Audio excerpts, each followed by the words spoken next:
So being performing art, dance, it has to be danced, then only talked about. And Kathak dancers are very unpopular because they would talk about their dance form. मेरे दादा का, मेरे पिता का ये बोल है, कान में है, हाथ पकड़ के गुरु जी का पढ़न करेंगे, समझाएंगे, फिर नाचेंगे. तो 3 times more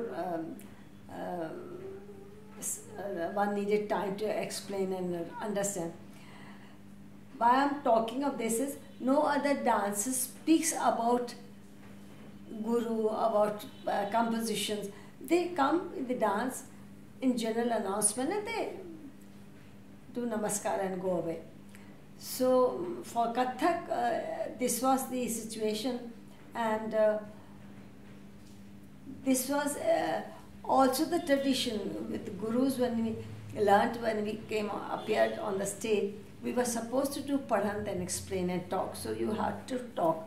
But I had taken a vow that I won't dance, so that in bits I have to do padhant and stop. I'll do composition, rachna, integral form.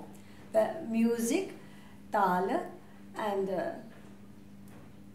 it should be well interwoven and explained through the announcer who will compare. If necessary, I used to do it.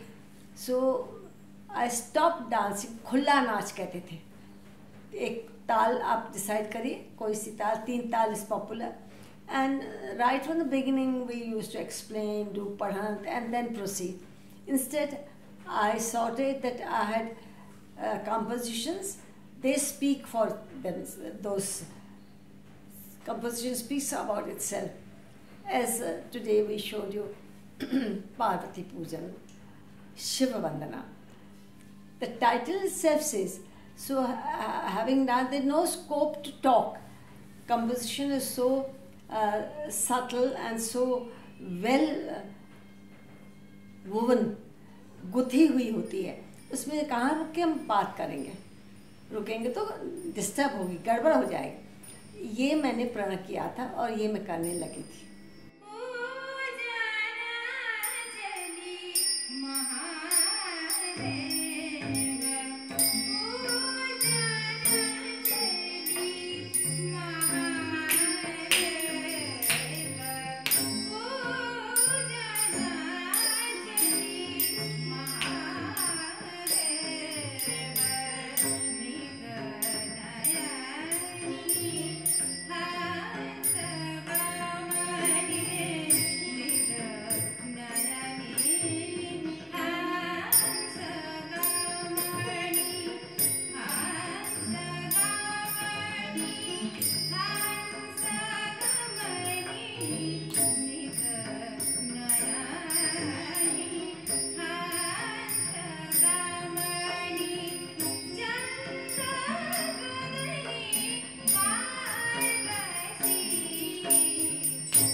फिर Kathak dance. Sir, क्या रानी जी आज आप कथक कर रही हैं?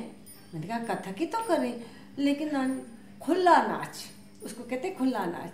तबला बज रहा है, लहरा बज रहा है. लहरा एज अ, यू अंडरस्टैंड लहरा. So you prove your expertise and तैयारी with this instrument, that's all. So this is how I told you how the tradition started changing. Now, how the dances which were part of Raja, Nawabs, and were in the interior of Rajasthan, UP, these were being patronized and being looked after by Nawab. Like Wajid Ali Shah, he was very fond of dance, and his begums, he would dance as Krishna and begums would dance as Radha and Sakhis. And in Rajasthan, in Jaipur with the king, the artists were invited to perform at the court, and this was recorded in Guni Jankhana. This was called Guni Jankhana, जहाँ गुणी आके एकत्रित होते हैं, perform करते हैं। और गोविंद जी की जोड़ी मंदिर था, वहाँ भी परफॉर्म करते थे गुरुज। सो ये ट्रेडिशन, मंदिरों की ट्रेडिशन और दरबार की ट्रेडिशन ख़त्म हुई जब से प्रिवी प्राइवेट पर्स बंद हो गया। Kings would not receive any money and the Britishers had started ruling, so they had to work out an alternative as solution, and they shifted from Jaipur to Delhi, and some gurus went to Bombay and to South for their financial needs. अब ये इतिहास तो आपको किताबों में मिल जाएगा, लेकिन जो क्रियात्मक पक्ष है, प्रैक्टिकल है, थ्योरेटिकल तो तभी होगा जब प्रैक्टिकल ठीक होगा। हम पहले थ्योरी नहीं सिखाते हैं डांस की, पहले ओरल ट्रेडिशन है, बातचीत करके ही समझा जाता है, सुना जाता है। और अध्ययन, सब गुरुओं का अध्ययन भी वैसा नहीं था कि वो समझा सकें विस्तार में। मैं ये कहना चाह रही हूँ कि किताबों में पढ़ के ना ही नृत्य शुरू करा जाता, नृत्य तो शुरू हो ही जाता है। बच्चे तैयार हों, घुंघरू बांधे आए गुरु के पास और सीखते थे। ये मैंने मेरी हिस्ट्री से ये जुड़ा है, गुरुओं की हिस्ट्री के साथ ही मेरा नृत्य वैसे ढला। जो जो गुरु अवेलेबल थे, सुंदर प्रसाद जी भी आए थे बॉम्बे से, वहीं रहते थे। और doctor S K. Saxena, I call him my friend, philosopher and guide, उनके प्रेजेंस में मैं रियाज करती थी, उनके घर में, छत पे, गर्मी सर्दी में। यूथ फेस्टिवल तो जिस समय होता था आपको मालूम है, that was around the time September October, न बहुत सर्दी न गर्मी। Which year? Like when?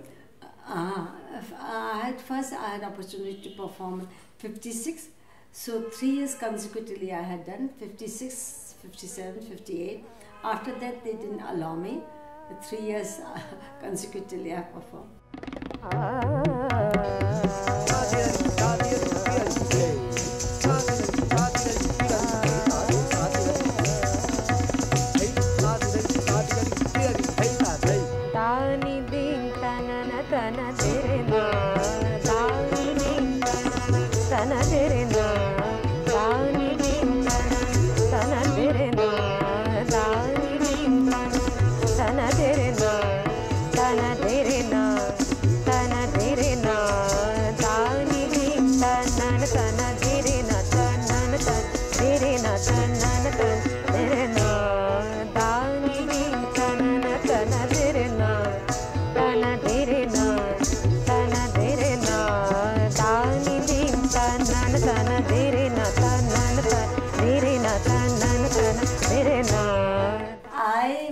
Convinced if I had been able to do justice to Manipuri and Bharatanatyam, तुलनात्मक अध्ययन, comparative study of dances की अर्ज थी, उससे मैंने उड़ीसी को मन लगा के किया। और वो भरतनाट्यम अगर किया है और मणिपुरी किया है तो उसमें कष्ट नहीं था, लेकिन अब एकदम शैली अलग है। कथक और उड़ीसी की शैली एकदम अलग है, भंगिमाज अलग है, पथ संचालन अलग है। और वो मेरा बहुत सौभाग्य था, गुरुजी मुझे घर पे आके सिखाते थे। कथक में जब आप बाद में रचनाएं करते रहे एंड कंपोजिशंस, तो the style, the subtlety of Odissi I think did influence you and yes, I did not separately sat down to think Odissi को कैसे, वो तो अंग में अगर आ गया कुछ नृत्य रूप तो मैंने इतने सूक्ष्म ढंग से इसका व्यवहार किया है कि पहचान भी नहीं सकेंगे। और कथक का अपना सौंदर्य ही समझने में समय लगा है मुझे।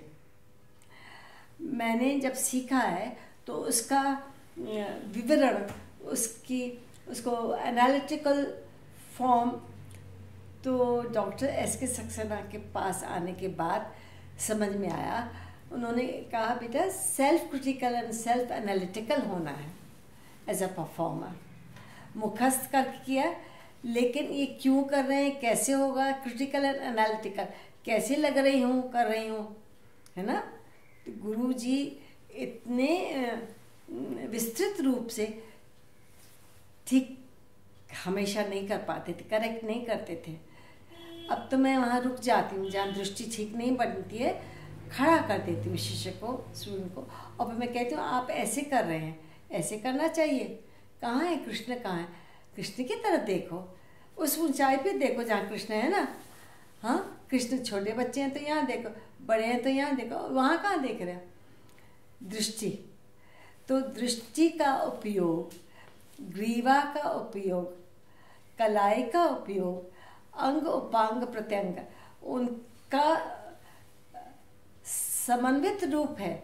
वो समझाते थोड़ी थे, ता थे तत्, थे तत् पे दृष्टि बने, और ता थे यहाँ पहुँच गई, तत् बाद में आया, ये ठीक नहीं है। अच्छा, दृष्टि का खुलना थे ता, अब थे तत् पे आ जाएगी, नहीं। मुकाम ऐसा बनना चाहिए लयकारी में भी और भाव में भी। भाव में अंग प्रत्यंग, दृष्टि, ग्रीवा और वक्ष का बहुत सूक्ष्म इस्तेमाल है, और कमर का ये ऐसे नहीं होता है, ये थोड़ा ही झुकता है, झटके से नहीं झुक। ये डिटेल्स कहाँ समझाते थे। चतुष्पदी मेरी बहुत प्रिय रचना है, क्योंकि मैंने ये पहली रचना जिसका साहित्य तो मुझे गुरुजी ने लिखवा दिया था, और कहा बेटा मैं ठीक हो जाऊँ, कैंसर था उनको, फिर मैं भाव सिखाऊंगा। और मैं तो देखती रही। अब उसमें अनंग शब्द को मुझे स्टडी करना था, वो मैंने समझाया है।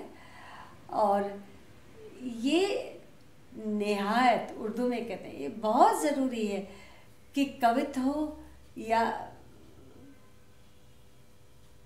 नृत्य नाटिका हो और फैलाव के साथ कुछ भाव हो, तो उसका साहित्य बहुत ज़रूरी है। गले लगाना चाहिए, दिल और दिमाग में बैठना चाहिए। पहले समझो दिमाग से और फिर दिल में आके यहाँ जमा हो जाए।